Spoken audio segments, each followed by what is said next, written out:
আসসালামু আলাইকুম ওয়া রাহমাতুল্লাহ। ভাই ও বোনেরা, আজকের আলোচনাটি অত্যন্ত গুরুত্বপূর্ণ ও চিন্তার বিষয়। আমরা জানব পৃথিবীতে সর্বপ্রথম জিনা কখন শুরু হয়েছিল, কিভাবে তা মানব সমাজে প্রবেশ করল এবং ইসলামের দৃষ্টিতে এই মহাপাপটি কিভাবে দেখা হয়। এ বিষয়ে আমরা আলোচনা করব কুরআন ও সহিহ হাদিসের আলোকে। আল্লাহ তাআলা মানুষকে সৃষ্টি করেছেন তার খলিফা হিসাবে। প্রথম মানুষ হযরত আদম আলাইহিসসালাম এবং প্রথম নারী হাওয়া আলাইহিসসালামকে সৃষ্টি করে আল্লাহ তাআলা জান্নাতে রাখেন। কিন্তু ইবলিসের প্ররোচনায় আদম আলাইহিসসালাম এবং হাওয়া আলাইহিসসালাম নিষিদ্ধ গাছ থেকে ফল খেয়ে ফেলেন, ফলে তারা পৃথিবীতে পাঠানো হয়। এখান থেকেই শুরু হয় মানবজাতির পৃথিবীর জীবনের পথ চলা। আদম আলাইহিসসালাম এবং হাওয়া আলাইহিসসালামের সন্তানরা পৃথিবীতে বসবাস শুরু করেন।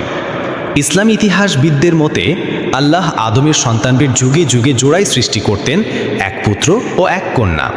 একজনের যমজ বোন অন্য ভাইয়ের স্ত্রী রূপে নির্ধারিত হতো। এইভাবে বংশবিস্তার চলতে থাকে। কিন্তু এক পর্যায়ে হিংসা, লোভ এবং অসন্তোষ মানুষের হৃদয়ে বাসা বাঁধতে শুরু করে। পবিত্র কুরআনে আদম আলাইহিসসালামের দুই পুত্রের কাহিনী বলা হয়েছে, হাবিল ও কাবিল। তারা আল্লাহর পথে কুরবানি দেন। আল্লাহ হাবিলের কুরবানি গ্রহণ করেন, কিন্তু কাবিলেরটি গ্রহণ করা হয় না। এতে কাবিল হিংসায় পাগল হয়ে যায় এবং তার ভাই হাবিলকে হত্যা করে। এটি ছিল পৃথিবীর প্রথম খুন। অনেক ইতিহাসবিদ বলেন এই হত্যাকাণ্ডের মূল কারণ ছিল একটি নারীকে পাওয়ার প্রতিযোগিতা, যা শারীরিক আকর্ষণ ও নিষিদ্ধ কামনার সূচনাকে নির্দেশ করে। এই সময় থেকেই মানুষের মধ্যে বৈধ বিবাহের বাইরে আকর্ষণ তৈরি হতে থাকে। ধীরে ধীরে মানুষের সংখ্যা বাড়ে, তারা বিভিন্ন স্থানে ছড়িয়ে পড়ে। একদল শহরে, একদল গ্রামের বাইরে বসবাস শুরু করে। ইসলামী ব্যাখ্যায় বলা হয়, শহরের নারীরা ছিল সুন্দর, কিন্তু তাদের পর্দার ধার ছিল না। গ্রামে বাস করা পুরুষেরা যখন শহরে যেত, তখন তারা এসব নারীর রূপে মোহিত হতো এবং শয়তানের প্ররোচনায় পড়ে বৈধ বিবাহের বাইরের সম্পর্ক করত।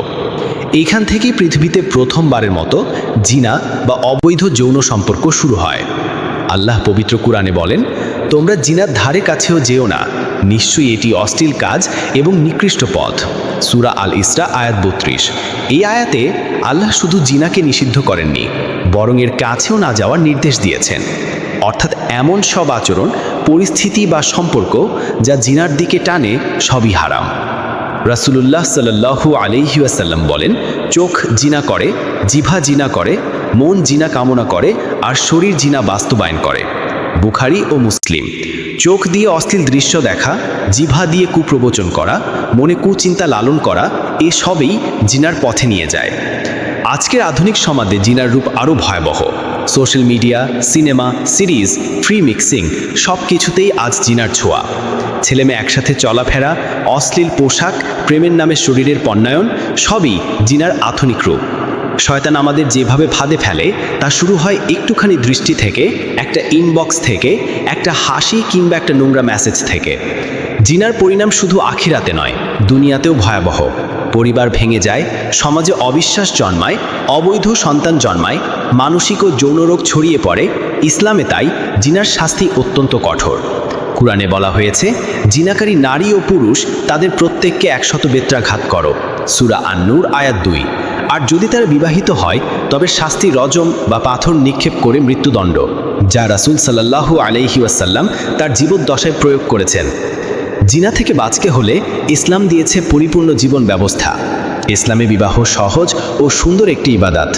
রাসূল সাল্লাল্লাহু আলাইহি ওয়াসাল্লাম বলেছেন, হে যুব সমাজ, তোমাদের মধ্যে যে ব্যক্তি বিয়ের সামর্থ্য রাখে, সে যেন বিয়ে করে, কারণ এটি দৃষ্টিকে নিচু করে এবং লজ্জাস্থানকে হেফাজত করে। বুখারী ও মুসলিম। তেমনি রাসূল সাল্লাল্লাহু আলাইহি ওয়াসাল্লাম বলেছেন, বিয়ে আমার সুন্নাহ, যে আমার সুন্নাহ পরিত্যাগ করল, সে আমার উম্মত নয়। জিনা থেকে বাঁচতে হলে নামাজের প্রতি যত্নশীল হতে হবে, পর্দার বিধান মানতে হবে, অশ্লীল ছবি, গান, ভিডিও থেকে দূরে থাকতে হবে। পুরুষদের উচিত নারীদের দিকে না তাকানো, আর নারীদের উচিত নিজের সৌন্দর্য গোপন রাখা। আল্লাহ বলেন, মুমিন পুরুষদের বলো তারা যেন তাদের দৃষ্টি অবনত রাখে, আর মুমিন নারীদের বলো তারা যেন তাদের দৃষ্টি অবনত রাখে। সূরা আন-নূর আয়াত ৩০-৩১। সবচেয়ে বড় কথা, যিনি এই গুনাহে লিপ্ত, তার উচিত এখনই আল্লাহর দিকে ফিরে আসা। আল্লাহর দরজা সবসময় খোলা। আল্লাহ বলেন, হে আমার সেই বান্দারা যারা নিজেদের উপর জুলুম করেছ, তোমরা আল্লাহর রহমত থেকে নিরাশ হইও না, তিনি সমস্ত গুনাহ ক্ষমা করে দেন। সূরা জুমার আয়াত 53। ভাই ও বোনেরা, জিনা মানব ইতিহাসের এক গভীর অভিশাপ। এটি শুরু হয়েছিল হৃদয়ের দুর্বলতা ও শয়তানের ধোঁকায়। এটি আজও মানুষকে ধ্বংস করে চলেছে। আসুন আমরা নিজেদের রক্ষা করি, আমাদের পরিবার, সমাজ ও ভবিষ্যৎ প্রজন্মকে এই ভয়ঙ্কর পাপ থেকে বাঁচাই। আল্লাহ আমাদের সকলকে হেদায়েত দান করুন এবং জিনা ও সকল অশ্লীলতা থেকে রক্ষা করুন।